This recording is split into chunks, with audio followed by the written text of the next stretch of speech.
Sistema Michoacano de Radio y Televisión presenta. La riqueza de un pueblo no puede medirse únicamente en relación a la actividad humana.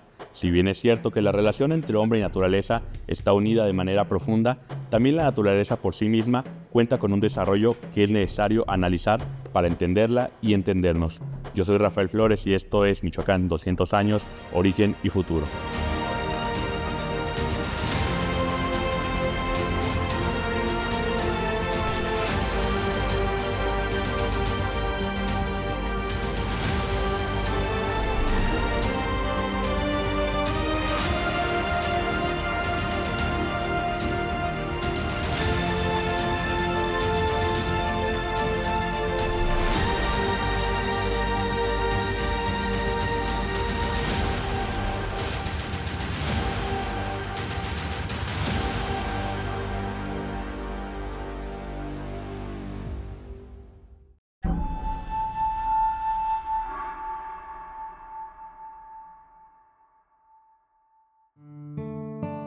Buenas tardes, estamos el día de hoy en un capítulo más de la serie Michoacán 200 años, origen y futuro, y nos toca hablar de los ecosistemas de Michoacán.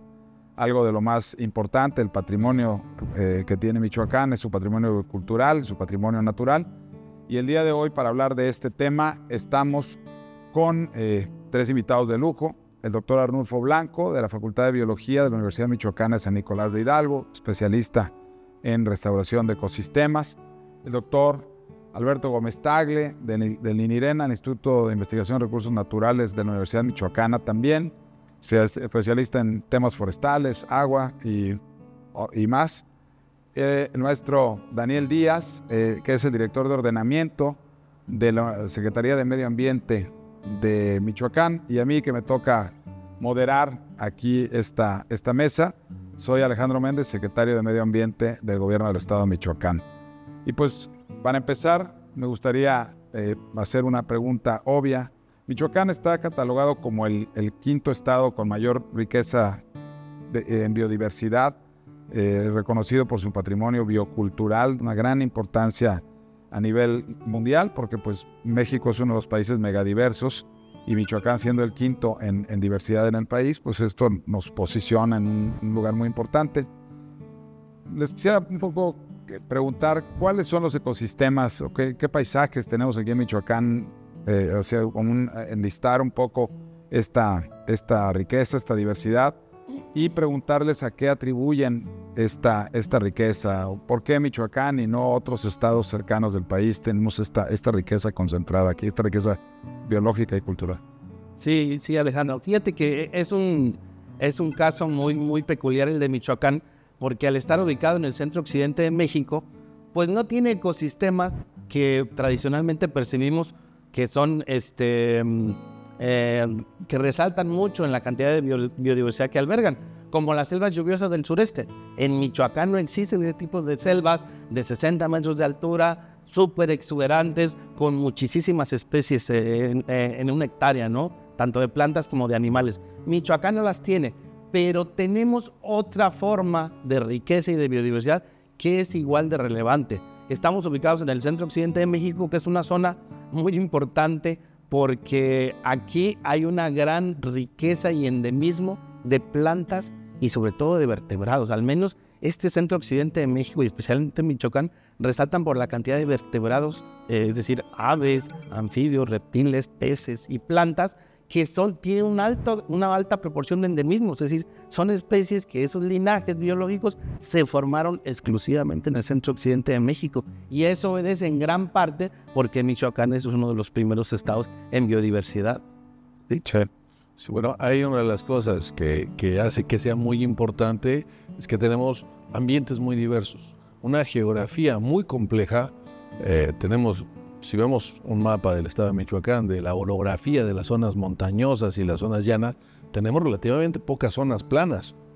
Tenemos la parte que da hacia el Bajío, que es relativamente plano, la zona de La Piedad, un poquito de la zona de Cueneo, pero luego tenemos el eje volcánico mexicano, que es un macizo montañoso volcánico con elevaciones. Las elevaciones más grandes que tenemos en México, todas están en el eje volcánico mexicano, y en este caso Michoacán no es excepción. Tenemos el Cerro de Tancítaro, que es la elevación más alta, que está cerca de los 3.800 y tantos metros sobre el nivel del mar, y ahí tenemos ya sitios donde temporalmente cae nieve. Entonces tenemos desde las playas, donde anidan las tortugas marinas, hasta las altitudes de sobre los 3.800 metros sobre el nivel del mar, donde tenemos especies endémicas como la cascabel en Tancítaro, que no existe en ningún otro lado del país. Entonces tenemos el eje volcánico mexicano, luego tenemos la depresión del Balsas, que es una zona muy importante, es un escalón altitudinal, donde tenemos desde cactáceas columnares en la zona de Infiernillo, que es un ambiente muy cálido, muy seco. De hecho, en términos de la cantidad de agua que llueve más o menos lo mismo en la Ciudad de México que en Infiernillo. Pero hace tanto calor en Infiernillo que todo se evapora. Entonces, cuando yo lo platico con los muchachos en la universidad, les digo, pues es que llueve más o menos lo mismo, pero la diferencia es que en la Ciudad de México pues hay menos calor y por lo tanto no se evapora el agua y tienes bosque, mientras que en la zona de Infiernillo pues lo que te da es para que haya cactáceas columnares. Y luego tenemos las selvas bajas, las selvas medianas en las zonas donde hay más humedad, los bosques de encinos, los bosques de pinos, y todo esto te da una gama muy, muy amplia que nos da, por un lado, orografía, por otro lado, condiciones climáticas específicas que hacen que sea muy complejo. Y además, en términos biológicos y los que estamos trabajando en este tipo de sistemas, hay muchas transiciones. En un cerro tienes una cara con un ambiente y en el mismo cerro del otro lado tienes otro tipo de vegetación con otro tipo de especies, y eso lo hace muy rico y a la vez muy, muy complicado. Bueno, y ya más añadiría un par de cosas a lo que dice Beto. Esta parte climática que es relevante, ¿no? Donde confluyen dos grandes bioregiones. Una parte templada, que es la neártica, y una parte cálida, que es la tropical, anotropical. Entonces, todas esas variables que ya comentaron, la orografía, el relieve, el clima, pues genera una gran diversidad de flora y fauna. Tanto así que, pues bueno, en el último estudio de estado que se publicó recientemente, pues de la primera versión del 2005, que había un registro de 9.000 especies, 9.000 y pico, al 2019, los investigadores, como aquí los compañeros, documentaron más de 14.500 especies, secretario, ¿no? Sí. Entonces, esto finalmente se traduce en que Michoacán, este gran mosaico de paisajes, en este gran mosaico de representatividad de ambientes y demás, pues ha evolucionado de manera conjunta con una gran diversidad de flora y fauna que llevan millones de años en el planeta. Las tortugas marinas que hacía referencia a Gómez Tagle en la costa michoacana, pues anidan 3 especies de las 7 que hay en el mundo, y para una especie en particular, la tortuga prieta, pues tiene las predaciones más importantes del Pacífico aquí en Michoacán, ¿no? Claro. La golfina que anida en Ixtapilla, bueno, en toda la costa y en todo el Pacífico. En Michoacán tiene un sitio de arribada, que hay 12 en el mundo nada más, y Michoacán tiene un sitio de arribada, es decir, una anidación sincronizada, masiva, de cientos y miles de tortugas que llegan a anidar en una playa muy chiquita de 800 metros durante pocos días, ¿no? Con una estrategia también de evolución. Y pues la tortuga laúd, que durante muchos años estuvo aquí en Michoacán, su playa, una playa índice, Mexiquillo, como de las playas más importantes. Entonces, ese es un solo reflejo de la gran riqueza y la importancia que tiene el patrimonio natural de Michoacán, con base en toda esta historia ambiental que tiene el estado, su geografía, clima y demás. Claro. Y esto, bueno, tanto de plantas como de animales, ¿no? Que interactúan, y también la parte cultural, ¿no? Que también a mí me gusta mucho la hipótesis, bueno, estos mapas que pone Toledo, ¿no? Víctor Toledo, donde pone la diversidad biológica y la diversidad cultural y se traslapa, ¿no? Yo a veces me pregunto, bueno, esta no es coincidencia, digo, finalmente pues somos una especie más que ha ido evolucionando, y así como se van diversificando especies en la biología, pues también las culturas se van diversificando, y quizá también estas peculiaridades geográficas pueda que influyan en eso. Lo cierto es que Michoacán tiene esta riqueza, y esta riqueza también interactúa, ¿no? Y aunque ahora, bueno, ya se ha homogeneizado más la cultura a nivel global, ¿no? Tenemos todavía mucha riqueza en ese sentido en Michoacán. Pinos, somos uno de los estados que tiene mayor diversidad en pinos, en encinos, en buceras, en dalbergias, no sé, que son distintos tipos de árboles de distintos climas. De todas estas especies que ustedes ven, que ustedes estudian, observan, sabemos que hay algunas que son endémicas de Michoacán. El lambistoma, el achoque de Pátzcuaro, el zapote prieto que están ustedes rescatando ahí en la mincita, ¿no? El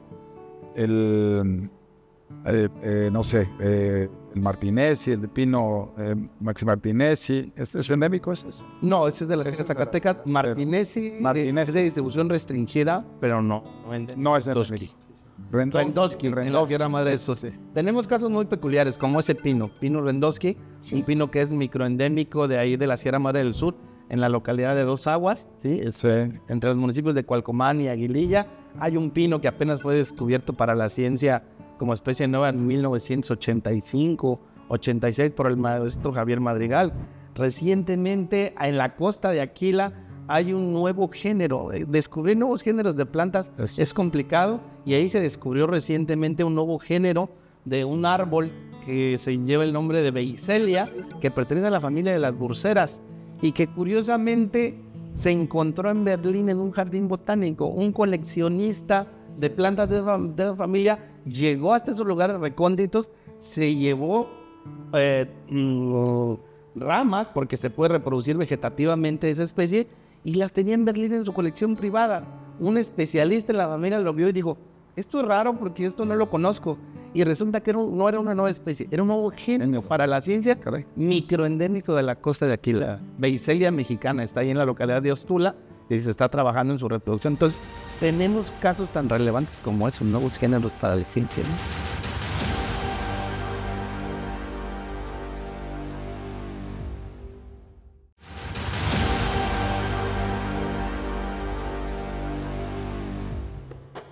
Michoacán cuenta en su territorio con cerca de 10.000 especies diferentes de flora y fauna en lo largo y ancho de su territorio. Cuenta con algunas especies de gran interés para los biólogos, como la salamanquesa pigmea de la Sierra Madre, el gecko más pequeño del mundo. Tenemos casos tan relevantes como esos, nuevos géneros para la ciencia, ¿no? ¿A nivel de costa lo encontraron? Está en las partes, en los acantilados, en unas zonas sedimentarias. Ahí donde está Beiselia Menida. Sí. Es uno de los puntos que acaba de mencionar Arnulfo, que, nosotros, como biólogos, hemos trabajado y hemos muestreado pues lo que está accesible, pero estos ambientes que son ambientes aislados, los sitios de acantilados, ¿quién sabe qué hay? Nadie sabe qué hay. Y seguro, en el momento que empezamos a trabajar haciendo rapeles y técnicas de escalada en las zonas de acantilados que están en la depresión del Balsas, vamos a encontrar un montón de especies que no sabíamos que existían porque nunca nadie las había colectado. Claro. Y eso es un hecho, ahora sí que es un pronóstico. Vamos a encontrar un montón de especies en esos sitios. ¿Por qué? Porque nunca nadie se ha subido. O si se ha subido, pues nomás ha ido a juntar miel o una cosa de esas, pero no han hecho trabajo de descripción de especies en esos sitios. Y eso nos da, todavía hay mucho trabajo para el diseño, ¿no? En el caso de plantas tenemos aproximadamente registradas 6,000 plantas para Michoacán, pero es seguro que podemos encontrar muchas especies nuevas más, porque hay muchos lugares del estado que no hemos podido explorar adecuadamente. La mayoría de las exploraciones botánicas pues son cerca de pueblos, de caminos, de carreteras, y hay zonas recónditas que ahí están esperando a que los botánicos, los taxónomos vayan y las reporten para la ciencia. Muy bien. De estos ecosistemas, algunos sabemos que hay amenazas, ¿no? para estos ecosistemas. Otros, hablando de origen y de futuro, pues heredamos de los michoacanos un gran patrimonio biológico y cultural, y algunas de estas pues están amenazadas por distintas presiones, por cambio de uso de suelo, por deforestación, incendios, y algunas es posible que algunas de estas especies microendémicas que quizá no han sido descritas, pues quizás se extingan sin siquiera saberlo.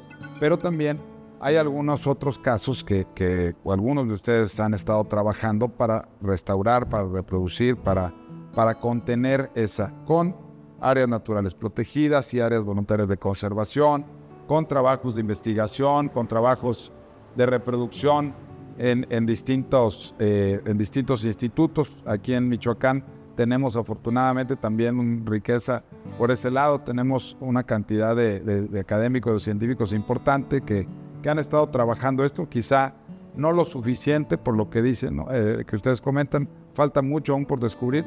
Del primer estudio de estado que fue en 2005 al que se publicó en 2019, pues fueron en estos años se encontraron otros de 9 a 14 mil especies se describieron para el estado de Michoacán. Entonces quiere decir que hay tela de donde cortar. Ojalá y en la próxima edición, en otros 200 años, pues tengamos muchas más especies descritas.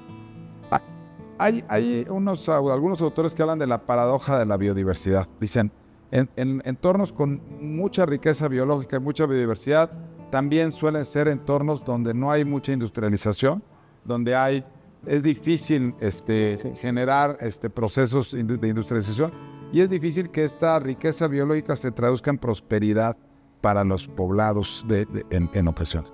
Tenemos, por un lado, las comunidades que traen sus costumbres ancestrales de convivencia y de aprovechamiento con la naturaleza, pero algunas otras que no han logrado o que se han desconectado y que ya no estamos logrando transformar esta riqueza biológica en prosperidad sustentable, digamos, para las comunidades, en una prosperidad que no amenace, que no ponga en peligro esta.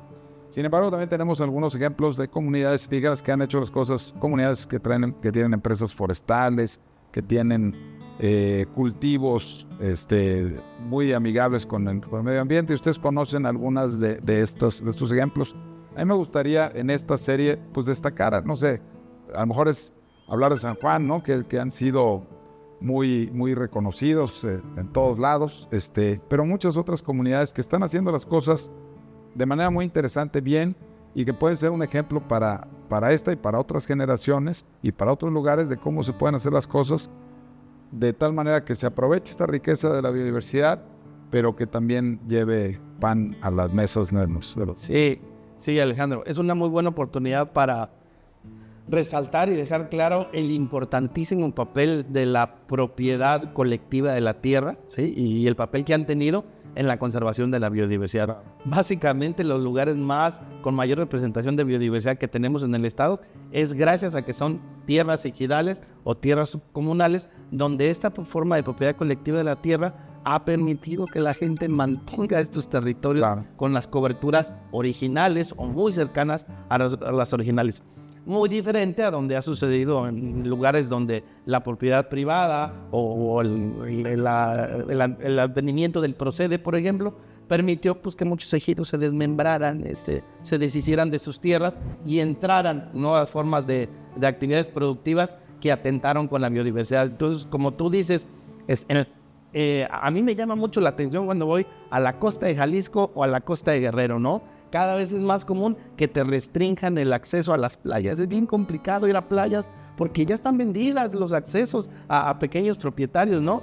Y es un deleite para mí ir a la costa michoacana porque, por ejemplo, tienes la libertad de meterte casi a cualquier playa y que nadie te corra y que nadie te diga, esta es mía, ¿no? Y eso es en gran parte por el papel de las comunidades indígenas, ¿no? Como Pómaro, Coire, Santa María de Ostula, que han tenido un trabajo bien importante en preservar estos ecosistemas y seguirlos poniendo a disposición para que los usemos de manera racional, ¿no? Entonces, es un hecho muy importante el papel de estas comunidades. No sé qué más quieren agregar. Sí, hay un tema muy importante del cambio, el efecto de la legislación, el cambio de la Constitución en el cual se permite la compraventa y el usufructo de los terrenos de propiedad ejidal formados, los ejidos después de la Revolución Mexicana, modificaron la forma de relacionarse con el territorio de tal manera que empezó a haber venta de propiedad privada. Y dentro del esquema capitalista en el que estamos inmersos en la sociedad mexicana,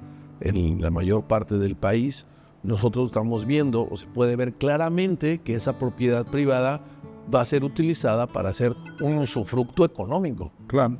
Entonces, tenemos esta parte de una gran biodiversidad, una gran diversidad cultural asociada a toda esta diversidad de los paisajes, de los territorios, y esta apropiación. Esta desconexión se da en el momento de que alguien hace un proceso de compraventa y cambia la propiedad de ser ejido, sí, que es lo que está pasando en muchos lados, cambia de ser ejido a ser pequeña propiedad de alguien con un título específico, y se pierde ese interés comunal para ciertos pedazos de territorio. Si bien no es el caso en todas las situaciones, porque hay también gente muy consciente. Yo recuerdo muy bien, cuando yo estaba chamaco, secundaria, en los años 80, ¿sí? 1985, a mí me agarró el temblor de 1985 en el segundo piso de mi edificio de la secundaria. Y yo me acuerdo mucho porque justamente en esos tiempos fue cuando se formó la primera Secretaría de Medio Ambiente del gobierno federal. Se llama NAP. No, la CEDUE. Se llamaba CEDUE. Sí, la de Colosio. La CEDUE. Y nadie sabía de qué se trataba esa secretaría. Yo tenía un compañero en la secundaria que trabajaba ahí, y todos preguntábamos, ¿y qué hace tu papá? No, pues nadie sabía, porque nadie tenía como conocimiento acerca de la importancia de los ámbitos y las cuestiones ambientales. Pero eso ha cambiado generacionalmente. Ahorita yo estoy ya en el 5º piso, y yo veo una conciencia social relacionada al medio ambiente que trasciende el tema del capital. Y hay personas, a lo que iba yo, hay personas que compran terrenos de este tipo para dedicarlos a hacer usufructo comercial de ciertos productos, lo que sea, pero también para dedicarlos en cierta medida a la conservación. Y eso también es muy valioso. Sí. No son todos, pero hay una cantidad de gente que lo están haciendo.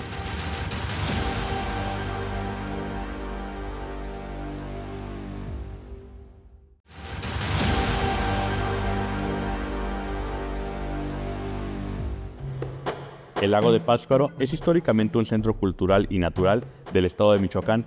Dentro de sus aguas se encuentran especies únicas como el famoso pescado blanco, quien es mencionado incluso en leyendas que se remontan a la época colonial. Y eso también es muy valioso. Sí. No son todos, pero hay una cantidad de gente que lo están haciendo. Sí, pues la tenencia de la tierra, pero lo que dicen ustedes dos es muy cierto. Uno puede observar en distintas comunidades, y en comunidades que están bien cohesionadas, bien organizadas, toman decisiones colectivas. Dicen, este cerro es para la conservación porque nuestra agua de tal manantial depende de este cerro.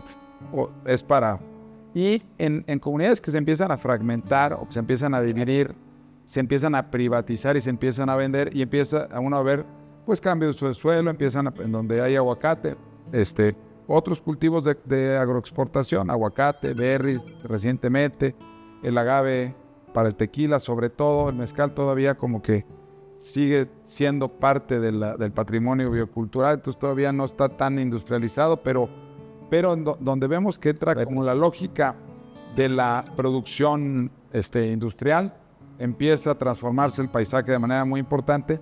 Y lo que es importante decir es que en esa pérdida se está yendo una gran riqueza biológica. No sabemos lo que se está perdiendo. No sabemos si el día de mañana a nuestra especie alguna de estas plantas o algunos de estos animales podría ser de una importancia pues mayúscula, ¿no? Como el curandero de la selva, ¿no? Esa Como el película curandero de la selva, esa es de allá de Brasil, la hormiga esta que cura. que podría curar el cáncer. Bueno, Sí. no, a lo mejor pues, No, pero sí, me gustaría más comentar un par de cosas que tienen que ver con lo que están diciendo. Me acuerdo que tuve una discusión contigo, con alguien más de la facultad hace muchos años, cuando se hablaba del capital natural, una publicación que sacó con Navir, ¿no? Y había varias posiciones, capital natural. Entonces, justamente lo que están comentando, ¿no? Al llamarle capital al patrimonio, estamos hablando de una mercancía, exactamente, y demás. Entonces ahí la discusión radicaba en eso, y al final aterrizamos un poco también en las comunidades indígenas de la Sierra Costa Michoacana. Yo cuando vi un mapa en aquella época, en el 2000, que sacó, no me acuerdo quién, creo que GEF, para el proyecto Coimbio de conservación indígena de la biodiversidad, hablaba de las zonas más pobres que tú comentabas, secretario, ahorita, de Oaxaca, Guerrero y Michoacán, con los hotspots estos de la mayor riqueza biológica, ¿no? Y recuerdo yo cuando fui a la costa la primera vez a trabajar con Proyecto de Educación Ambiental y Tortugas Marinas en el 95, ahí me cuestioné por primera vez el concepto de pobreza, ¿no?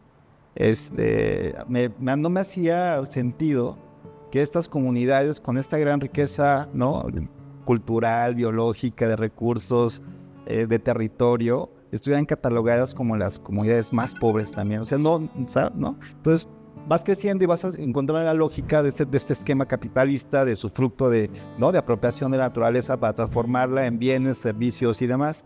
Y sin embargo, la defensa del territorio, la relación histórica con los ecosistemas y el aprovechamiento, ¿no?, la biodiversidad implícita que forma parte del paisaje, no tan solo es riqueza natural y biocultural, sino que forma parte también de la identidad, forma parte también de la seguridad a largo plazo de estas comunidades que ha intentado, no me quiero brincar de agenda, pero desde que yo me acuerdo ha habido intentos, ¿no?, de llegar a la Sierra Costa Michoacana por muchos sectores, actores y demás, y no han podido al día de hoy, ¿no? Al día de hoy la Sierra Costa Michoacana, ahora ya Coire con un consejo de autogobierno que cada vez tiene mayor gobernanza sobre el territorio, desde una lógica distinta, que están haciendo cosas muy importantes con la Secretaría y demás. Lo que quiero decir finalmente es que esta biodiversidad reflejada en el territorio, en este mosaico de paisajes y de ecosistemas, al final, y no nos vayamos lejos, ¿no?, al final es lo que sustenta cualquier actividad económica, ¿no? Al final es lo que sustenta alimentos, medicinas, fibras, regulación climática, agua, ¿no? Sí, porque la biodiversidad cuando la dibujamos en nuestra mente, pues pensamos en esta selva exuberante, en el mono araña, en el oso hormiguero, en el jaguar, pero finalmente la biodiversidad son los insectos, es el suelo que está vivo, son los servicios ecosistémicos que nos brindan al diario para poder estar, ¿no?, para vestirnos, para comer y demás. Entonces, estos ecosistemas michoacanos, al final es el patrimonio biocultural del Estado, reflejado, ¿no?, en la defensa del territorio de grupos donde las políticas ambientales intentan, la política ambiental intenta que permanezcan, que los propietarios tengan bienestar y que finalmente todo se balancee en términos de que tengamos este patrimonio a largo plazo, ¿no? Y viendo el patrimonio no en el sentido capitalista de un stock de recursos para ser disfrutados de manera arbitraria o caprichosa, sino esta riqueza que es pues en realidad nos pertenece colectivamente a todo al mundo, no solamente a los michoacanos, pero que hay que cuidar, ¿no? Que hay que ver cómo. Y yo creo que en este sentido acabo de tocar un punto interesante. Ahora que las comunidades indígenas tienen este autogobierno, las comunidades indígenas hasta hace poco ni siquiera existían jurídicamente. Eran comunidades agrarias, sí, reconocidas como sujetos de derecho agrario, pero no eran reconocidas con una identidad propia como comunidades indígenas. Y bueno, el hecho que ahora inclusive empiezan a manejar su presupuesto y empiezan a asumir algunas cuestiones de gobierno, pues esperaríamos que esto pueda en determinado momento fortalecer la propiedad comunitaria. Y hay que decir, hay un artículo famoso que publicó hace muchos años Pedro Álvarez y Casa, ¿no?, donde hablaba del proceso histórico cuando llegaron los españoles, agarraron las tierras buenas, que eran las tierras agrícolas, y a las comunidades y a los pueblos originarios los aventaron para el cerro, digamos, ¿no? Los relegaron para el cerro. Y esto hizo que este territorio que era considerado como no de poco valor o de difícil conquista, ¿no?, se fuera quedando en manos de... Y ahora es donde está esta riqueza. Y ahora se ha descubierto pues que de ahí depende, como dices, nuestra alimentación, nuestra agua y muchos servicios ambientales sin los cuales no podríamos vivir y convivir. Sin embargo, no hemos podido encontrar mecanismos para darles, reconocer esta contribución, porque además resultan ser los más pobres en términos económicos. A lo mejor viven desde algún punto de vista más filosófico, digamos, a lo mejor tienen mejor calidad de vida. Hay una desventaja, ¿no? Sí, una desventaja. Pero sí hay algunos indicadores de salud, de de nutrición, de algunos otros que no están, o sea, no está justamente distribuida la cuestión. Tendríamos que buscar quizá otros mecanismos. En este sentido, la propuesta de estos mecanismos de pago por servicios ambientales, ¿ustedes se imaginan alguna forma que pudiera encontrarse o favorecer procesos productivos que pudieran aprovechar esta biodiversidad? Que pudiéramos decir, bueno, pues mira, esta riqueza, por ejemplo, sabemos que en Michoacán tenemos una gran riqueza de una diversidad en pinos. Y esto genera que la resina, por ejemplo, que es un producto de los pinos, hay resina de muy distintas calidades, de muy distinta acidez, de muy distinta. Sin embargo, y que muchos productos podrían quizá derivarse en eso. Es ya pensado como capitalista, ¿no? De ver cómo generar un producto de esta riqueza biológica. Pero lo cierto es que estas comunidades tienen que sobrevivir de alguna manera, tienen derecho a generar prosperidad. Entonces, pues estas estrategias, yo no sé, a mí me gustaría en determinado momento, a mí me gusta mucho la carrera de tecnología de la madera, por ejemplo, en la Universidad Michoacana. Ahora creo que la van a transformar, pero me parece que es una forma, una estrategia de poder encontrar cómo las propiedades físicas, químicas de distintas maderas, de distintas especies de árboles pueden ser aprovechadas y encontrarle nichos de mercado que pudieran, ¿no? Pensado en el mercado, a lo mejor es un poco herético, ¿no? Pues pensarlo así en términos capitalistas, pero pensando cómo armonizar este mercado cada vez más globalizado con la supervivencia de la cual paradójicamente depende la supervivencia, pues, de nuestra especie, ¿no? Con la sentido. Pues ahí el asunto es que es una contradicción, porque tenemos un modelo económico capitalista de concentración y de generación de riqueza a través del usufructo. Y en la sociedad y en la economía globalizada, bueno, hay muchos teóricos y hay una discusión académica muy fuerte a nivel económico de que el modelo de globalización es lo que nos está llevando, modelo de globalización capitalista, nos está llevando al colapso ambiental a nivel planetario.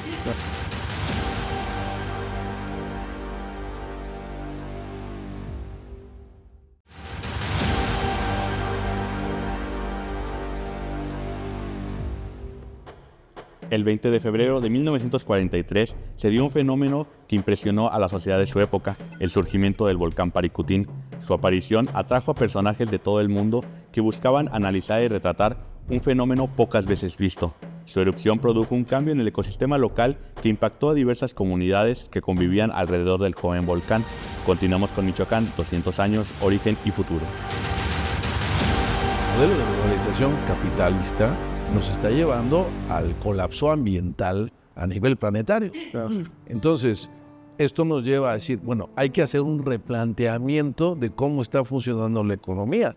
Porque si bien todos tenemos el derecho a generar riqueza y a tener una mejor calidad de vida, que es lo que buscamos todos de una u otra manera a través de las actividades a las que nos dediquemos, es importante reconocer que ese modelo, es un modelo, pues lo decía Marx hace ya más de un siglo y cacho, decía, pues eso va a llevar al colapso en algún momento, y nos está llevando al colapso.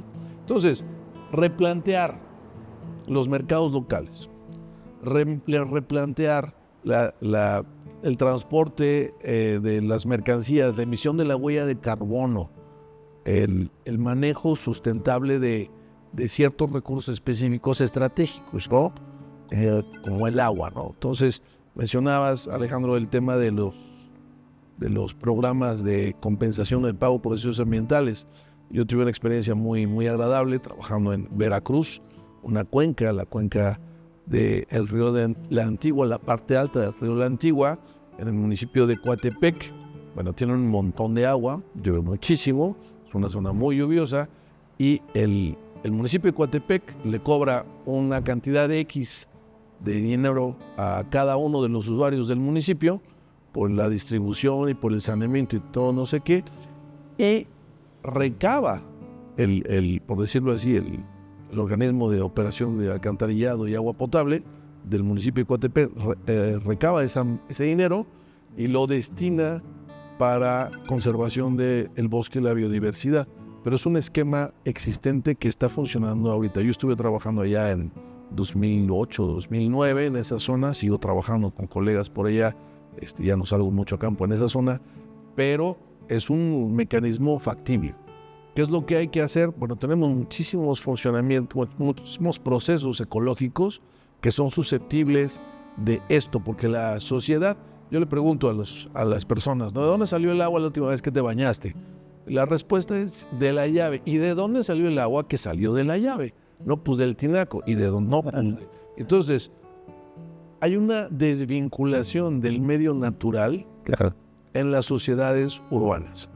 Las sociedades urbanas, pues los niños de las sociedades urbanas, pues la leche sale de una caja. De una caja. A mí me alimentaron con leche bronca, que yo iba a veces, algunas veces de niño yo fui a ver las vacas como las ordeñaban, pero había un señor en Uruapan, yo crecí. Pajarete, ¿eh? Las pajaretas. Pasaba el señor que tenía las vacas, que ordeñaban las vacas y llegaban con los tambos de leche y yo tomaba leche bronca. Toda mi vida tomé leche bronca y le salían como nata como 6 veces. Cada vez que servía salía nata, hacíamos mantequilla, hacíamos purés, hacíamos todo eso, pero eso es como parte de la estructura local. Ahora, eso yo no lo veo en los niños ahora. Muchas veces en las sociedades urbanas tenemos desvinculado de dónde sale lo que yo consumo, lo que yo utilizo. Entonces, me voy al precio más barato. ¿Qué voy a comprar? Voy a comprar esto, ¿por qué? Pues porque está más barato. Uy, te sale más barato si lo compras en línea, porque si estás en línea, el negocio que está en línea no le paga renta, no paga luz. Ni paga los costos ambientales. Exacto. Claro. Y entonces es un esquema que tenemos que ver desde una perspectiva diferente, porque entonces el replanteamiento, justo lo que menciona el doctor Víctor Manuel Toledo en varios de sus escritos, tenemos que replantear esta crisis ambiental y cómo solucionarla a partir del conocimiento y la perspectiva de aprovechar esto de nivel local, sí, y en vez de decir, ay no, pues voy a comprar, no sé, unos fideos chinos, pues voy y compro un arroz que es de producción local, regional, que disminuye la huella de carbono, que disminuye todos esos impactos ambientales, ecológicos, de los cuales no somos conscientes como sociedad. Eso es un punto importantísimo. Ahora que mencionas eso, por ejemplo, la Ciudad de México, pues la cuarta parte del agua, o la tercera parte casi de la Ciudad de México, viene del Cutzamala, que empieza acá en Michoacán.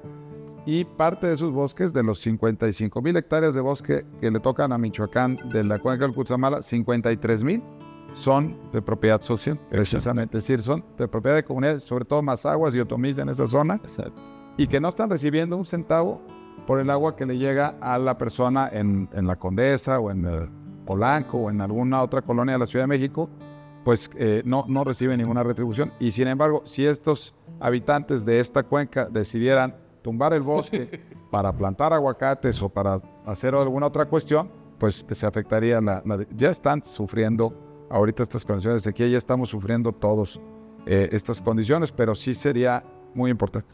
Hace muchos años yo fui a un seminario del ITAM, porque me llamó la atención. El título del seminario era ¿por qué no es una maldición ser un país rico en biodiversidad? Entonces yo me quedé, pues eso está medio loco, ¿no? Pero era de economistas, porque ellos partían de esta distinción entre países altos en biodiversidad o bananeros, como le decían despectivamente, y países industrializados. Los países industrializados son países que no tienen mucha biodiversidad y que sus procesos, y al final el proceso industrial es homogeneizar, ¿no? La lógica es como homogénea, hacer las cosas en serie y todo, y que países con alta biodiversidad, con mucha riqueza biológica, es muy difícil llevarlos a procesos de industrialización, como una selva, ¿no? Nosotros aquí aprovechamos la madera de los pinos porque son más o menos parecidos, pero en la selva encuentras maderas muy valiosas, pero muy dispersas, porque es muy rico, muy diverso. Al final de este seminario decían, y ese era el título, ¿por qué no era una maldición? O sea, se convencía de poner una maldición, porque pues, desde una visión de economistas, y la conclusión a la que llegaban es que había que meterle que el conocimiento y la investigación es lo que podía permitir ir generando esas cadenas de valor que pagaran esa riqueza, ¿no? Claro, aquí la cosa es como que la naturaleza se adaptara al mercado capitalista para que pudiera encontrar su nicho en este mercado y agarrar valor. Como el caso del mezcal, que tú conoces bien, más o menos. El caso del mezcal es una bebida pues, que es ancestral aquí en Michoacán, que es una bebida que forma parte de la cultura, parte de la riqueza biocultural, de las fiestas campesinas, de toda la vida, de casi todo el país en México. Pero hace poco se puso de moda en varios lados y ahora pues ya se está industrializando. Y aquí el reto es que no se convierta como en el tequila, que no agarre la lógica del tequila y que empiece, porque uno puede ver lugares donde está cultivando el maguey o en muchos casos todavía es silvestre, ¿no? De la recolección y la producción artesanal, comparado con el tequila, que tienes una producción pues ya industrializada, donde el mercado dicta es el monocultivo y las formas de, ¿no? Y va conquistando territorios de manera muy, muy importante. Sí. Pero ya nos fuimos más hacia lo social que lo virtual. Yo quiero resaltar, Alex, la importancia de ese patrimonio biocultural, ¿no? Porque Michoacán tiene zonas muy relevantes donde justamente se empalma esta riqueza biológica con esta riqueza cultural. Y no es casualidad, cuando yo empezaba en estos pininos de la biología, yo veía que cuando mis maestros hacían un inventario florístico de un lugar templado, pues hacías un inventario de 400 plantas. Decían, ya con 400 se puede publicar una buena revista si es un lugar templado. Y si es un lugar tropical, el inventario tiene que ser como de 700, 800 plantas, ¿no? Para que pueda publicarse. Pero era casi regla que si cuando los inventarios florísticos tomaban en cuenta, le preguntaban a la gente local los usos de las plantas, casi por regla siempre más del 50% de esos inventarios, más del 50% de las plantas tenían un uso local. Claro. Y eso te quiere decir que no se les ocurrió ayer, que no averiguaron ayer que eso servía para el piquete de alacrán, o que servía para el dolor de cabeza, o que eso se podía comer. Y quiere decir que lo averiguaron durante cientos o miles de años. Claro. Son procesos larguísimos de acumulación de conocimiento, de prueba y error, ¿no? Y eso solo lo pudieron hacer las comunidades indígenas y la gente que está en las zonas rurales, ¿no? Entonces, a eso se refiere el patrimonio biocultural también, que cuando decimos que lo tenemos que conservar, porque una parte de la biodiversidad natural, pero otras son todas esas especies relacionadas al manejo tradicional que ha hecho el ser humano.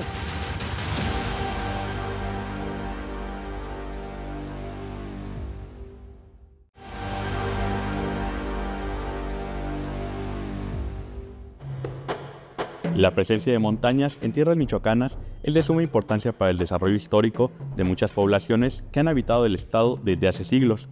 Michoacán cuenta con montañas de gran altura, siendo la más alta el llamado Pico de Tancítaro, con una altura de 4.151 metros sobre el nivel del mar.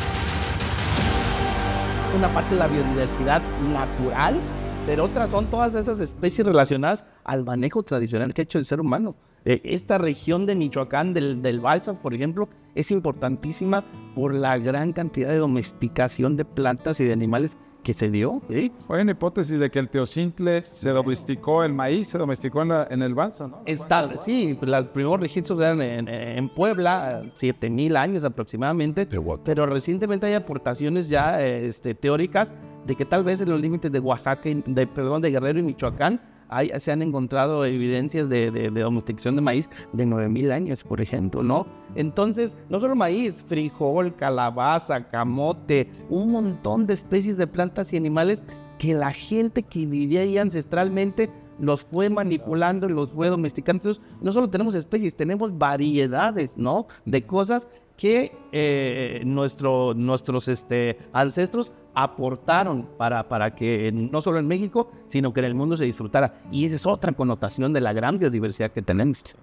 Yo nada más quisiera puntualizar lo que está diciendo Chino, el doctor Arnulfo.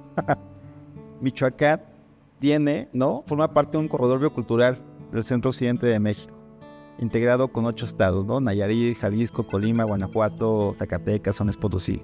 Pero Michoacán tiene en este corredor biocultural Este polígono que se diseñó para el estado, doctor, que tú ya conoces, son 3 millones de hectáreas. La mitad del estado, donde los criterios para definir este polígono fueron justamente los atributos que comenta Arnulfo, ¿no? La relación histórica, tradicional del manejo de los ecosistemas en el territorio por comunidades que han estado ahí por muchos años, desde hace muchos años, y que de alguna manera siguen estando ahí, ¿no? Y incorporamos, de hecho, aquí con la sociedad del doctor, el Bajo Balsas, la parte del Bajo Balsas que nos costó mucho trabajo incorporar para un proyecto que ya luego les platicará el doctor, pero bueno, Michoacán, al menos 3 millones de hectáreas, tiene sus atributos, donde hay una historia ambiental relacionada con las personas muy importante. Sí, hay muchas evidencias de cómo se manejaron los ecosistemas sin terminárselos necesariamente, ¿no? En una visita del doctor José Luis Punzo de Lina, allá a Tierra Caliente, se encontraron vestigios de minas de cobre, pero viejísimas, de cientos de años, ¿no? Se han encontrado yácatas por donde quiera. Una vez estaba yo haciendo un trabajo de investigación en las zonas núcleo de la mariposa monarca, y el guía del ejido que llevábamos se aburrió de vernos midiendo plantitas, escarbó 20 centímetros con su machete y dijo: miren, aquí están las vías del tren. ¿Cuáles vías del tren? Las vías del tren. Estamos en un santuario de la mariposa monarca, donde uno piensa que ahí el ser humano no ha causado gran impacto. Dicen: no, aquí en 1900 mi abuelo me decía que había vías del tren. Pasaba el tren porque todo el producto minero que se sacaba en Angangueo se tenía que llevar a Ciudad de México, y se tiraron los bosques, ¿sí?, en gran parte para hacer todos los rieles de ferrocarril. Y efectivamente hay unas vías de ferrocarril enterradas en los terrenos de la mariposa monarca, y los ecosistemas se han podido recuperar, el ser humano ha sabido manejarlos de alguna manera. Entonces, la historia tan estrecha de la relación hombre-naturaleza en Michoacán es bien relevante, ¿no? Sí. Del estado de Michoacán, hace rato mencionabas la importancia de estas como Pómaros, Tula, Coire, Huizontla, esa zona del estado que quizás es la zona mejor conservada, que también es de las zonas más remotas, digamos, ¿no? Esta lejanía de los centros urbanos la ha conservado. Pero ¿qué otros sitios consideran ustedes de alta importancia biológica, cultural, aunque no sean tan grandes, pero ¿cuáles resaltarían ustedes? Yo resaltaría, además de estos, todos los cuerpos de agua existentes. Claro. Porque los cuerpos de agua funcionan como islas biológicas. Están aislados de los lagos que tenemos. En algún momento hay estudios muy interesantes ya de siglo pasado, 1939, 1940, en donde muestran que estos lagos que tenemos actualmente pues estaban conectados. Y estos cuerpos de agua, al quedar aislados, pues generaron un montón de especies a nivel local. Entonces existe una gran cantidad de biodiversidad en estos cuerpos de agua. De hecho, tengo que mencionar uno de los temas muy importantes en la protección y la conservación en la Facultad de Biología. El doctor Omar Domínguez recientemente pues ha hecho no recientemente, tiene mucho tiempo trabajando en eso, pero lograron reintroducir una especie que estaba extinta en la vida silvestre, que es el Zogoneticus tequila, que es un pececito. Lo ve uno y dice: pues ¿quién es? No sé qué, pero uno tiene que saber que es una especie que ha estado ahí durante millones de años y que se extinguió en el medio silvestre y que ya fue reintroducida. Entonces, estas posibilidades existen, ¿no? Tenemos deterioro ambiental, pero también podemos arreglar las cosas.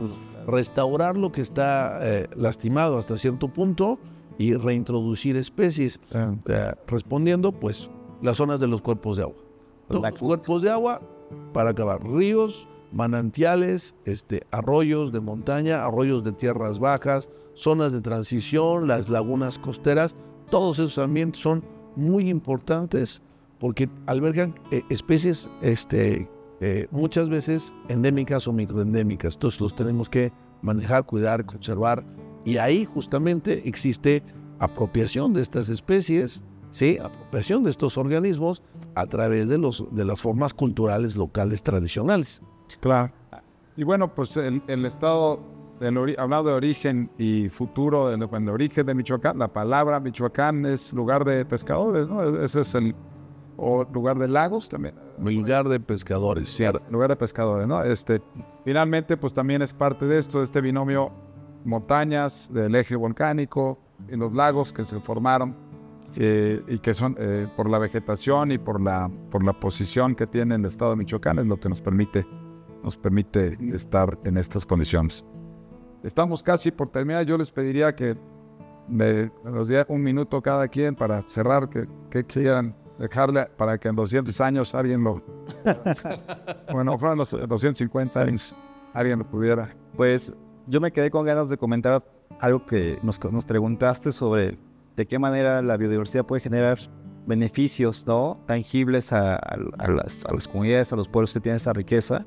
Creo que sí tenemos que a corto plazo ver esos instrumentos financieros, esos instrumentos económicos, créditos de carbono, pago por residuos hidrológicos, darle un valor económico a la biodiversidad, a los servicios ecosistemas que genera la naturaleza, para que en su justa dimensión también pueda ser remediada y compensada para quien tiene esta riqueza biológica, doctor.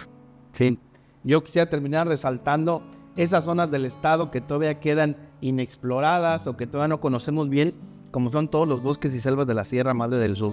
En Coahuayana tenemos las últimas selvas medianas que nos quedan en Achotán, en esa parte de Palos Marías. Ahí están los fragmentos de selva mediana, un tipo de selva de 25-30 metros que ya casi no tenemos en Michoacán y tenemos que protegerlas.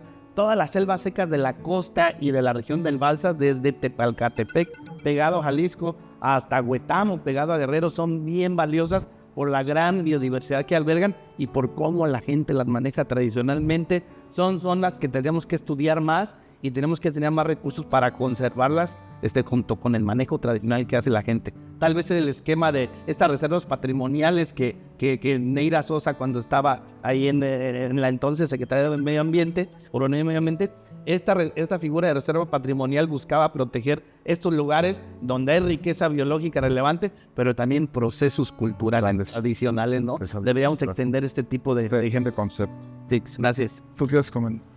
Yo quiero comentar, bueno, pues agradecer la posibilidad de platicar de todo esto, pero al mismo tiempo, bueno, invitar a la gente que se informe de todas estas prácticas, que conozca esta riqueza, sí, porque a nivel turístico tenemos, digamos, hay una estigmatización de Michoacán, ¿no? No lo voy a decir mal, bueno, como el alma de México, sí, pero Michoacán, bueno, pues tenemos en temas turísticos las mariposas monarca y la Noche de Muertos. Y ya, se acabó. Tenemos muchísimo más que dar.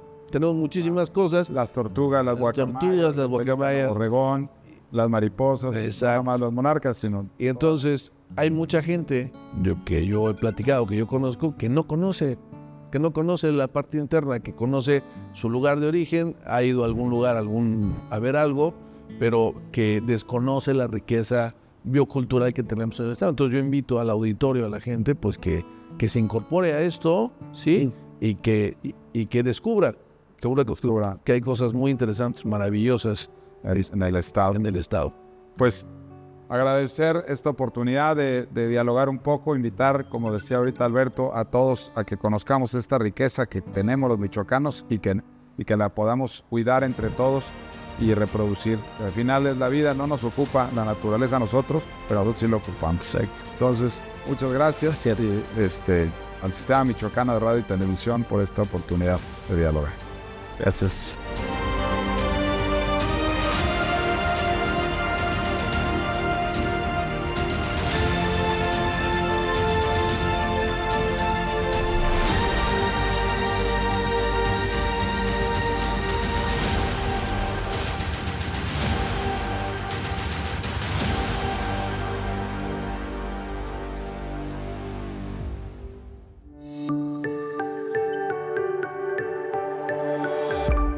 Sistema Michoacano de Radio y Televisión presentó